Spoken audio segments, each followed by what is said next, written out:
महामारी के दौर ने लोगों के सामने मुसीबत खड़ी कर दी है। ऐसे में सरकार लोगों की मदद करने की बजाय आरबीआई का सहारा ले रही है। इसी पर आज सुप्रीम कोर्ट ने उसे कड़ी फटकार लगाई है। लोन मोरेटोरियम के मुद्दे पर कोर्ट ने सख्त लहजे में कहा कि आरबीआई के पीछे ना छुपे, अपना स्टैंड बताएं। तो क्या है लोन मोरेटोरियम का मुद्दा और इसमें क्यों घिरी है मोदी सरकार, इस रिपोर्ट के जरिए देखिए। आर्थिक मंदी के दौर में लोगों के पास न रहने को घर है, न खाने को पैसा है। ऐसे में ईएमआई चुकाना बेहद मुश्किल होता जा रहा है। लेकिन लोन मोरेटोरियम में भी उन्हें कोई राहत नहीं मिल रही है। इसे लेकर सुप्रीम कोर्ट का दरवाजा खटखटाया गया है। वहां भी केंद्र सरकार को लेकर आरबीआई तक जनता को राहत देने के लिए तैयार नहीं है। सरकार की इसी बेरुखी पर ही सर्वोच्च अदालत ने आज केंद्र सरकार को कड़ी फटकार लगाई है।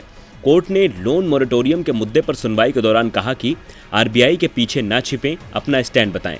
जस्टिस अशोक भूषण की अध्यक्षता वाली पीठ ने कहा कि आप अपना रुख स्पष्ट करें। आप कुछ भी नहीं कह सकते। जो हालात हैं उसमें कदम उठाना आपकी जिम्मेदारी है। आपके पास पर्याप्त अधिकार है। आप केवल आरबीआई पर निर्भर नहीं रह सकते। दरअसल ये मामला उस याचिका से संबंधित है जिसमें आरबीआई अनिवार्य लोन मोरेटोरियम के दौरान छूट की मांग की गई है। इस याचिका में कहा गया है कि लोन मोरेटोरियम एक निरर्थक कोशिश है, क्योंकि बैंक ब्याज पर ब्याज लगा रहे हैं और इससे आम आदमी को कोई लाभ नहीं मिल रहा है। आपको बता दें कि आरबीआई के जरिए दी गई लोन मोरेटोरियम की सुविधा के तहत ग्राहकों को ईएमआई डालने का विकल्प मिला है। यानी अगर आपने बैंक से किसी भी प्रकार का लोन लिया है तो आरबीआई ने आपको अपनी जरूरत के अनुसार 6 महीने तक के लिए लोन की ईएमआई का भुगतान नहीं करने का विकल्प दिया है। मोरेटोरियम उस अवधि को कहते हैं जिस दौरान आपको लिए गए कर्ज पर ईएमआई का भुगतान नहीं करना पड़ता है। इस अवधि को ईएमआई हॉलीडे के रूप में भी जाना जाता है। हालांकि ये सिर्फ ईएमआई टालने का विकल्प है। महामारी के दौर में आरबीआई ने कहा था कि लोन की किश्त 6 महीने नहीं चुकाएंगे तो इसे डिफॉल्ट नहीं माना जाएगा, लेकिन मोरेटोरियम के बाद बकाया पेमेंट पर पूरा ब्याज देना पड़ेगा।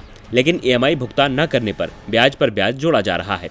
इसी याचिका पर सुनवाई करते हुए आपदा प्रबंधन अधिनियम के तहत सभी आवश्यक दिशा निर्देश जारी कर रही सरकार इस टिप्पणी के बाद कुछ सुधार कर सकती है।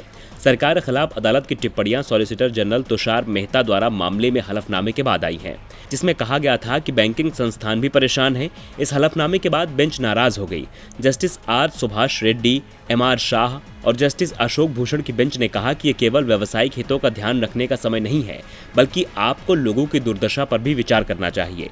बेंच ने दोहराया कि सरकार अपना रुख स्पष्ट करने के लिए कोई जवाब दाखिल नहीं कर रही है, बल्कि केवल आरबीआई के जवाब का हवाला दे रही है। सुप्रीम कोर्ट की सख्त टिप्पणी से साफ है कि केंद्र सरकार जनता के बारे में नहीं सोच रही है। अब देखना होगा कि सर्वोच्च अदालत की फटकार के बाद मोदी सरकार क्या कदम उठाती है। डीबी लाइव की रिपोर्ट।